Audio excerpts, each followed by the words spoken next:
Welcome, everyone, and thanks for joining us for episode 3 of our 4-part series brought to you by Angel City FC in partnership with Curator. I'm your host, Robyn Ward. I'm a coach to entrepreneurs and executives, aka elite business athletes, through my company Founder Forward, and I'm also a proud Angel City investor. To recap, as we're on episode 3, our first 2 episodes were how to know when to take the leap and how to create a movement. We've got something super special here for episode 3. We have a special guest who's ready to engage in some entrepreneurial real talk. We're going to discuss her foray into entrepreneurship, lessons learned along the way, and even get some practical advice for those of you out there who are thinking about but haven't quite made the entrepreneurial leap. So a little bit more about today's guest. She's a Los Angeles native, forward of Angel City Football Club, winner of World Cups and Olympic gold medals, and now co-founder and chief executive officer of Inc. Hello and welcome, Christen Press. Hello, thank you for having me. Oh, we're so excited. Thank you so much. You play soccer and you run a business, so we know that you're very busy. We'll get right to it. In ACFC speak, I believe we say LFG. So we are going to LFG, your game. Okay, so I think it was 2019 that you officially launched Inc. alongside some names that everybody that's going to watch and listen to this probably know and love. Tell us about your origin story. How did Inc. come about? I love telling the Inc. origin story because it really is so much passion that fueled this business. And yes, we launched in 2019, but I think the origins of this company started in 2015. And that was a moment for a lot of us on the U.S. Women's National Team where our lives changed. And we won that World Cup, and we went from, athletes that were fighting for recognition and fighting for like kind of a small piece in a very competitive sports landscape to people that were known and had influence on the world. And we came back from that World Cup and our lives were different. We were stopped on the streets. People wanted to hear from us. And I wasn't expecting that. You never see it when you're like looking forward, but looking back, everything changed like overnight. And at the same time, we felt that the structure of women's soccer at that time in 2015 didn't really allow us to attain our true value as influential people and culture creators and individual brands. And we were stuck in this kind of status quo business structure where we were being paid in a collective bargaining agreement that we didn't think was our true value, and there was no way to change that. So step 1 was relaunching our Players Association for the U.S. Women's National Team. And the 4 of us, Megan, Tobin, and myself, were really playing key roles in the re-up of our Players Association. And that in itself was starting a business. It really felt like that. We had a PA, we had a couple bylaws, but we started from the beginning. We rewrote everything. We had to get everybody together. And that was the time of my life where I started to learn how to use Google Docs and make spreadsheets and lead. And we are really proud of the work that we've done. Our Players Association is super strong now. But at some point, the group of us that decided to start Inc., we wanted something more. And the Players Association's role is to protect the rights of the players and kind of work within the structure of soccer. And we wanted to create something that's really infinite. And we looked around at what was capturing the hearts of so many people in our soccer story. And it really was the confidence that the team had, the self-actualization that people were seeing in us when we would win games and come back, that people were falling in love with. And it was our pay equity fight. It was our social impact and the things that the team represented that people wanted to hear from us about. And so Inc. became our vehicle where we could connect with those people and talk about issues and create impact and create artistically and express ourselves and kind of bring down the barrier between athlete an audience between athlete and community. And in that space, between 2015 and 2019, that's when Reinc was born. That's an amazing origin story. There's a lot of backstory and a lot of purpose behind the brand. And on our last session, we had Angel City boss Julie Ehrman and Curator founder and serial entrepreneur Rachel Zoe. And we talked about this idea of, before they really got into the business building of it all, they thought about the brand building really as a movement and a movement building. And it sounds to me like Reinc sort of is in a similar vein. Talk to me and tell me a little bit more about how you think about purpose and driving a movement and creating the business. Yeah, I think in a lot of ways, we see ourselves and our business as just a part of a movement that's already there. I believe that so many people already want change. They're already trying to create change. So what we're doing at Inc. is trying to make that easier for people. So we're giving them access to trustworthy leaders like ourselves that they already connect with and already feel like they know from being on the field and just like following my career for so long. And we're connecting them to other people that are also change makers that are trying to, reimagine the status quo with us. And it's this huge cultural movement that I feel and see every day as a soccer player, as an athlete of Angel City. It's so evident that it's more than a game. It's about progress, and that's what people are there for largely, to see sport meeting progress and social impact.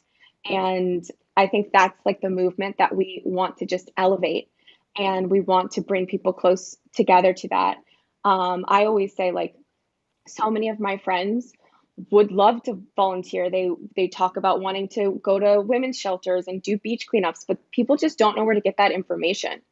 And so at Reinc, we're trying to centralize that so that it's almost like on your, if it was like normally on your social media feed and you were saying like this week locally in my area, this is what's going on, you would be much more likely to participate.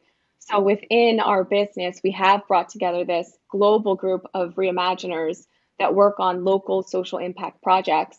And it's just about making that movement more accessible. I love it. I love the amplification of a movement that's sort of it's been there, right? I mean, Gloria Steinem would say in general, there's a lot of a movement that's been there, but I just feel like we're really sort of seeing a push right now. Um, I'd love to expand on what Reinc is because I honestly thought that it was more of an e-com brand at the beginning. I know it takes a while to sort of present, all the things that are in the vision. And, you're mentioning these reimaginers, and I went on your site and now there's a membership. So I'd like to just maybe step back for all the people like me that see the cool gear and maybe tell us like what else the big vision is. Yeah, I think the big vision is like business impact. We want to give people the confidence, the strength, the tools to reimagine the status quo. And that's intentionally broad because our vision for this business is huge. It's enormous. Ultimately, I want Reading to be a place where everyone can go and feel safe and get educated and connect with others so that they can create the change that they want to see in the world. So that's what Reinc is. And I think a lot of it comes from the role that soccer has played in my life in giving me influence and tools and confidence to go out and do important work that fulfills me, and recognizing that like that's a luxury. Not everybody is around world class female athletes and entrepreneurs all the time. And so how can we create a system where people have more access to that? And we do that through our community, which is a membership. And in the membership, you're getting regular content, um, you know, events with myself and other trustworthy leaders. You're getting early access to our products. You're getting connections to other reimaginers across the globe. So that kind of full picture support in your own change making and your own reimagination. And then we obviously have our clothes. And I think our clothing line for me is really just about giving people the confidence. Like, you get dressed every day, you have to put something on. And if you're getting dressed and you're putting on something that's values first, that you believe in, like, that's a really good way to start your day. And that's a really good motivator to say, like, I'm going to make the world a better place. And we also do it through like our cultural change. And that's the content that we're putting out, the messages that we share, our newsletter. All of these things are working to give people different access points to our brand and thus to social impact. That's amazing, and it's a big vision, and kudos for tackling it. You touched upon some of the skills that you develop as a soccer player in helping you on the business side, and you also mentioned sort of who you know, and networking is a big piece of it.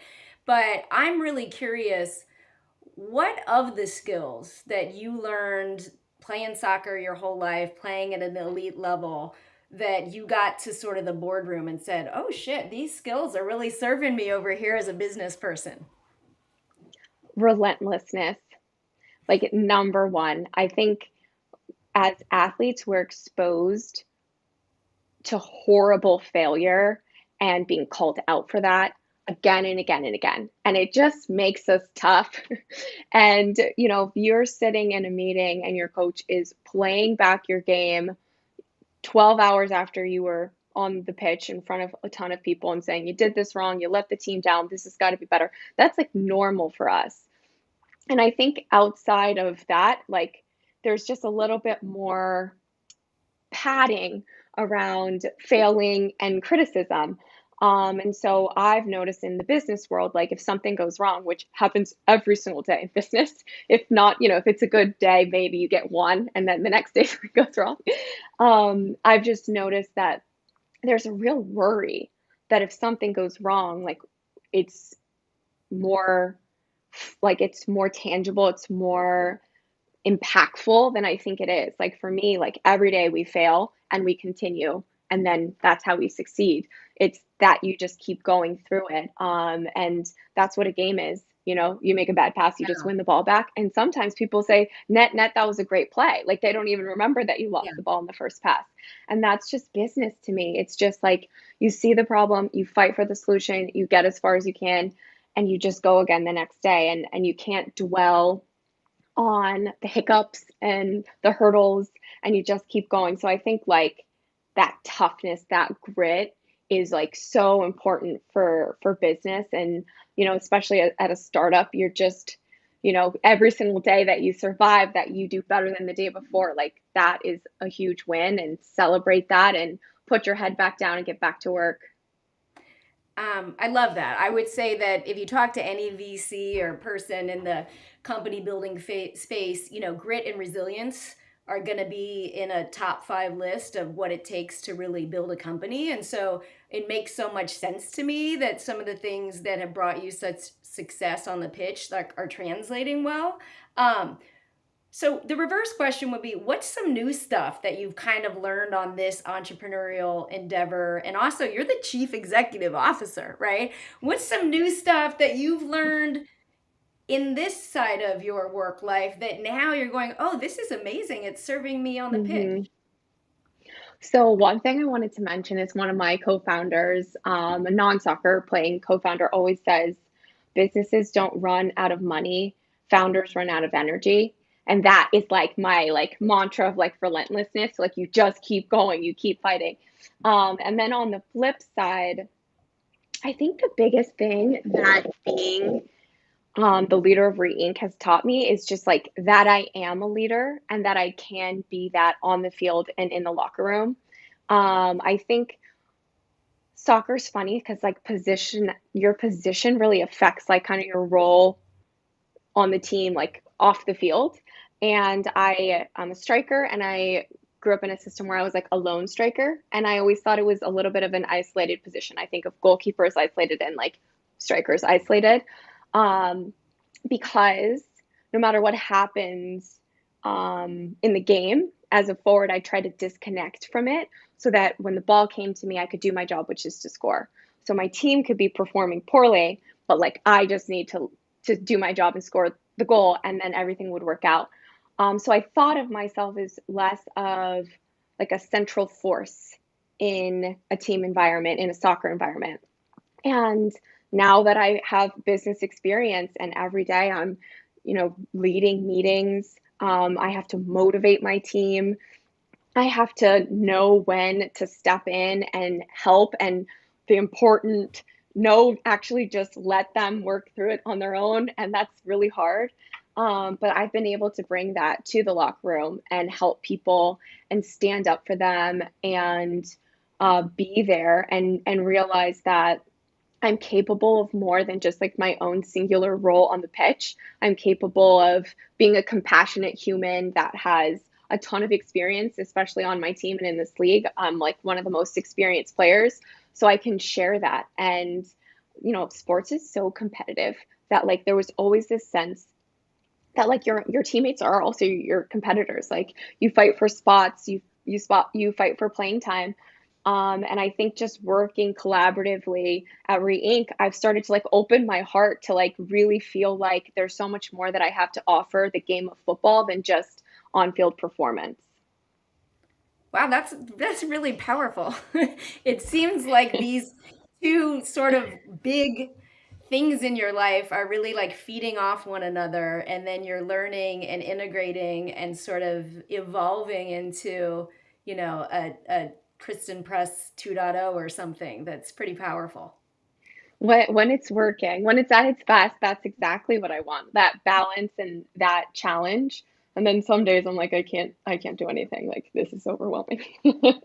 Right. I mean, listen, I coach entrepreneurs and they're all overwhelmed and they're also not playing on the pitch. So let's talk about this. So entrepreneurship is hard, right? As is what soccer, but entrepreneurship is a real roller coaster. So I'm curious, and I know everybody that's listening, we get a lot of folks that tune in that have launched businesses, but on the first two, we also had a lot of folks that just were like had an idea and weren't yet ready to do the step into it. And so I think it's always important to just be really honest about like what's really hard. So like I'm just wondering, on your entrepreneurial journey thus far, what has been like surprisingly difficult to you? Gosh, that is such a hard question because so much of it is hard for me.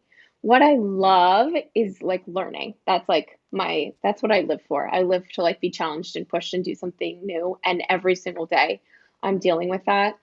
I think particularly starting a values first business that's trying to reimagine everything. Like Re-Inc is short for reimagine the incorporated.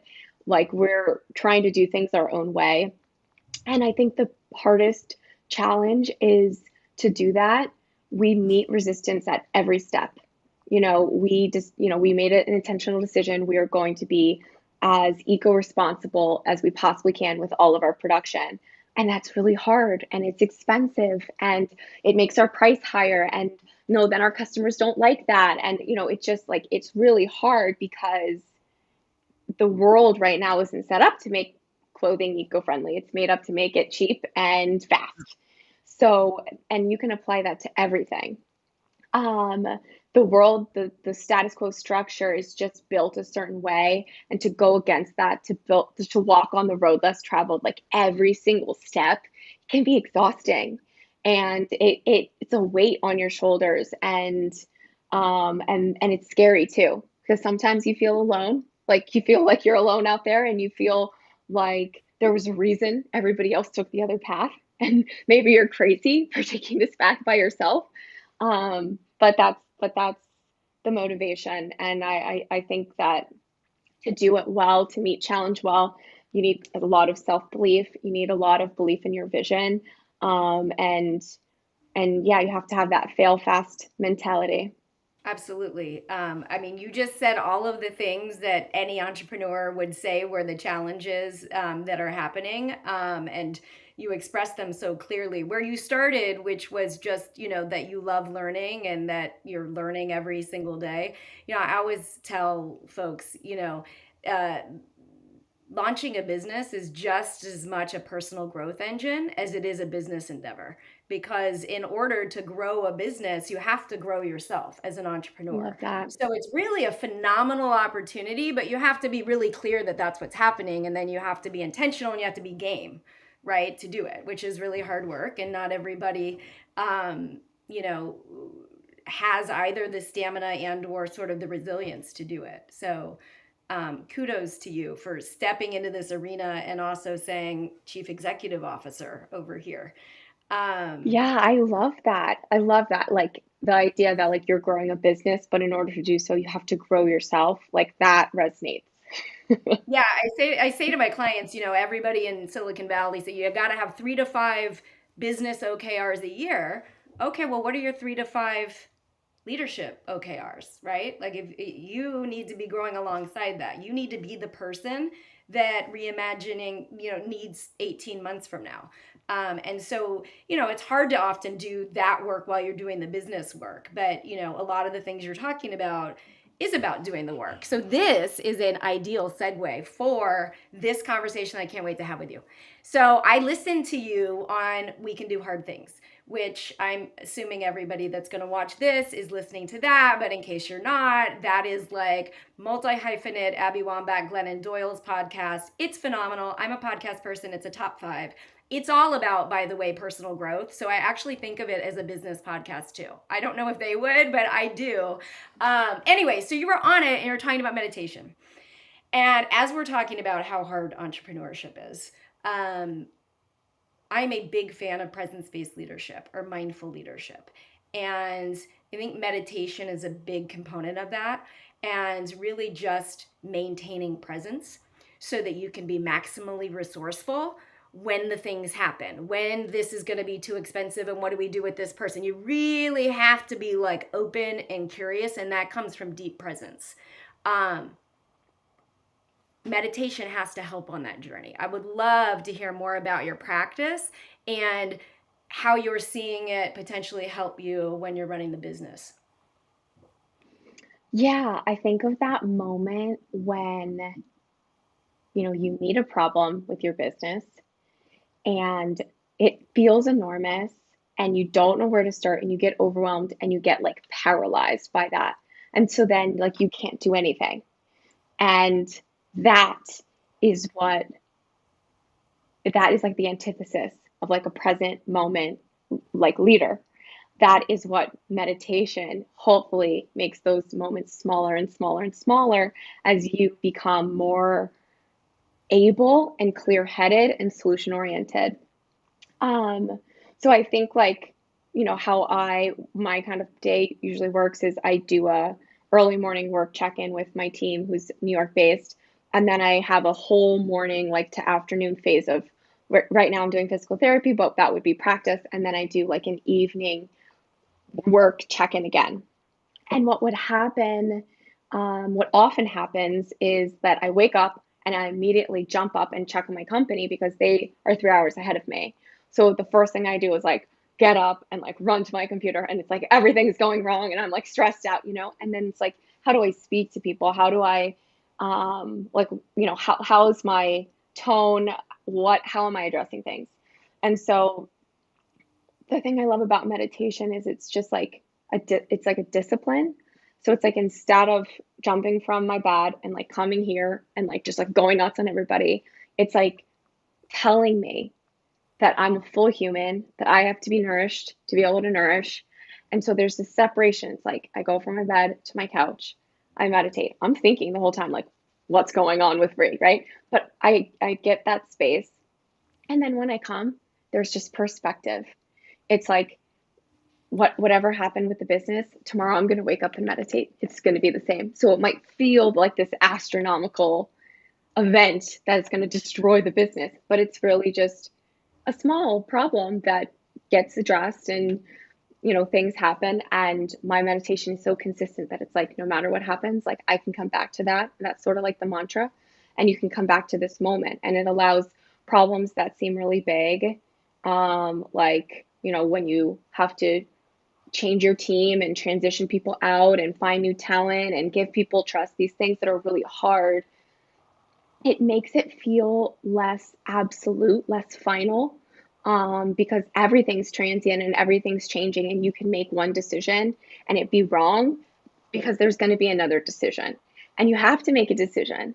And sometimes in order to make the right decision, you have to make the wrong one first. And so that's kind of what like present moment means to me. It's like understanding that I'm a full human. I need to be nourished.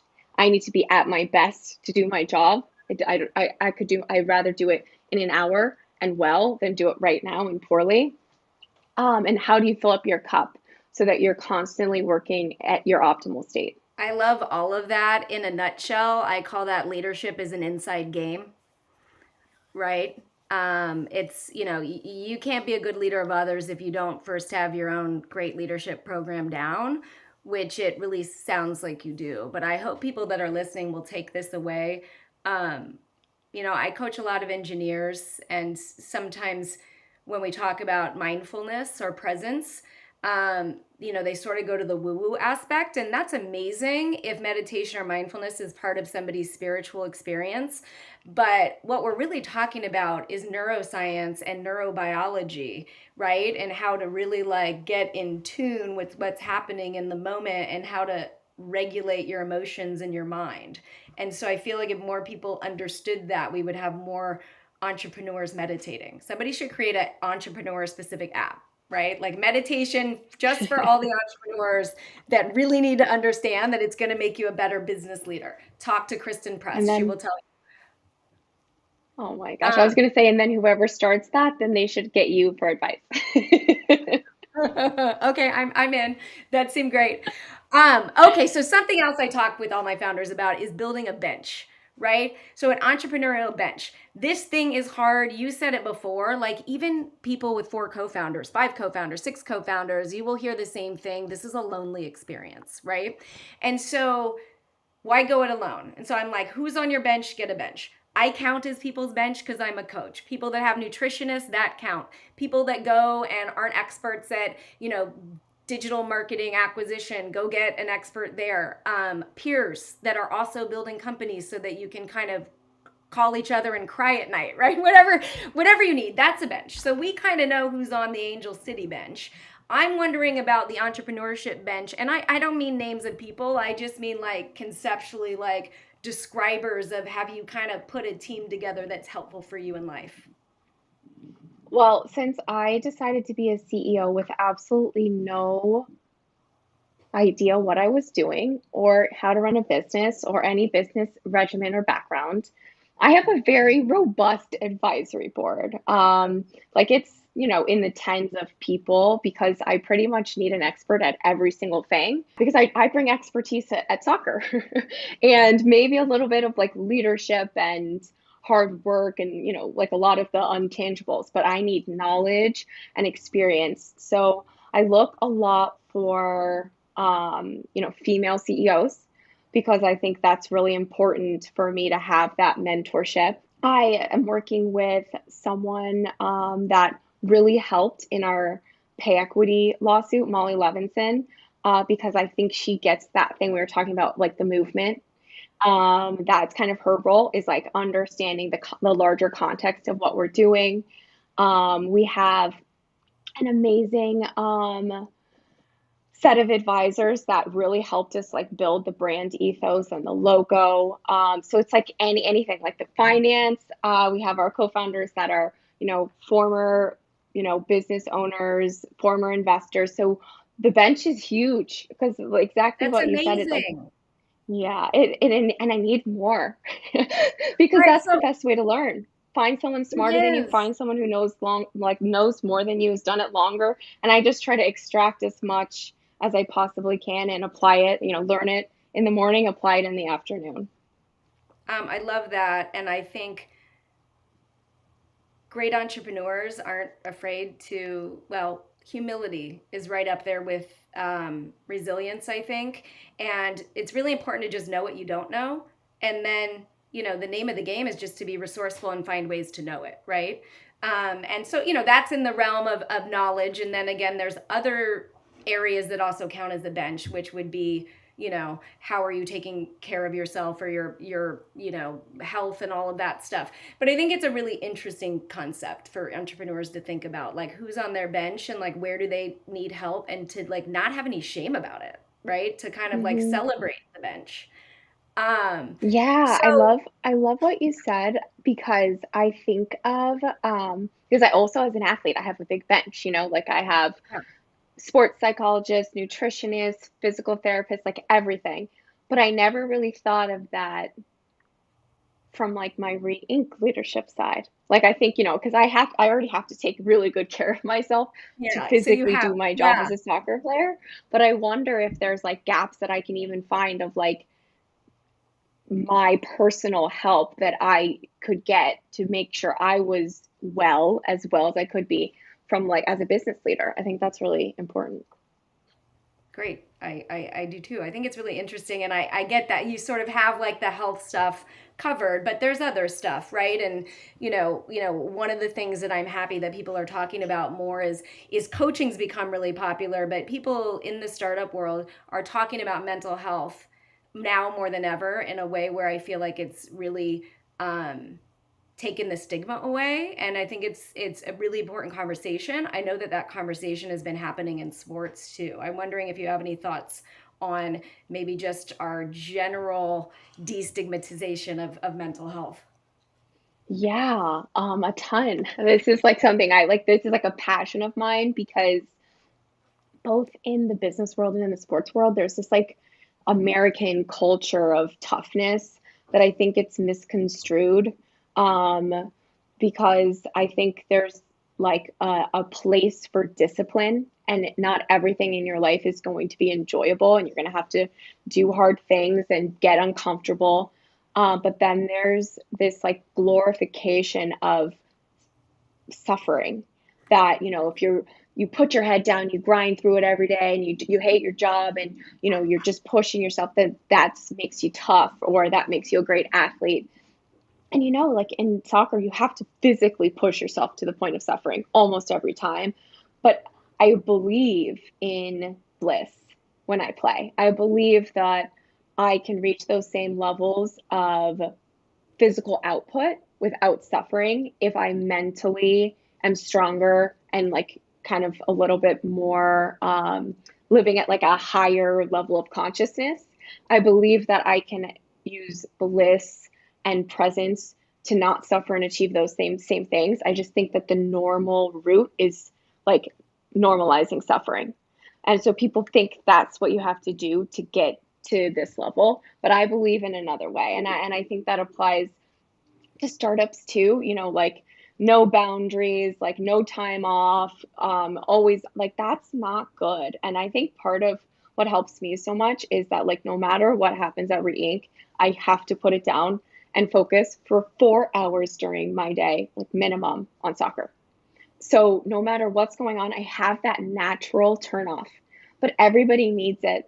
And you don't have to do another job. It's like work life balance. I'm like work balance. But like you need something that's balanced. You need something that appreciates you as a full human. And I think that it's important that the conversation has evolved. And I think we have to stop glorifying like being miserable and as working really hard, because you can work extremely hard and take it with bliss, and you have to have discipline, and it's not always going to be easy, but you can do it healthily and joyfully. And I really fundamentally believe you'll go further if you do. I loved all of that. I practice something called positive intelligence, which basically is everything that you just said wrapped up. I'm a big believer that entrepreneurship does not have to be synonymous with suffering. So I really appreciate that message. I hope that everybody that's listening is appreciative of that message. I feel like I want to go talk to you for an hour just on that topic because it's so important, and I feel like not enough people have made this shift yet. Okay, we've been talking for a while. This has been amazing. Is there anything we haven't talked about relating to Reinc that you want to let us know?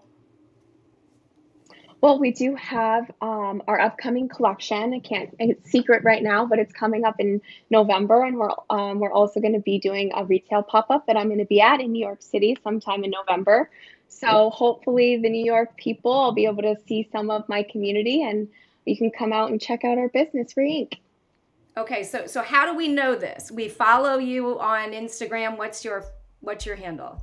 Re-website.com. Re-Inc is on social. Christen Press. I pretty much repost everything for Re-Inc, so it's basically like the same account. Okay. And then we want everybody to go sign up and get a membership to this amazing, forward-thinking, big movement that's gonna help make the world a better place. Like, I love it. Like, make no small plans, Christen Press. You have gone big. Going big. You can do that at our website, rewebsite.com.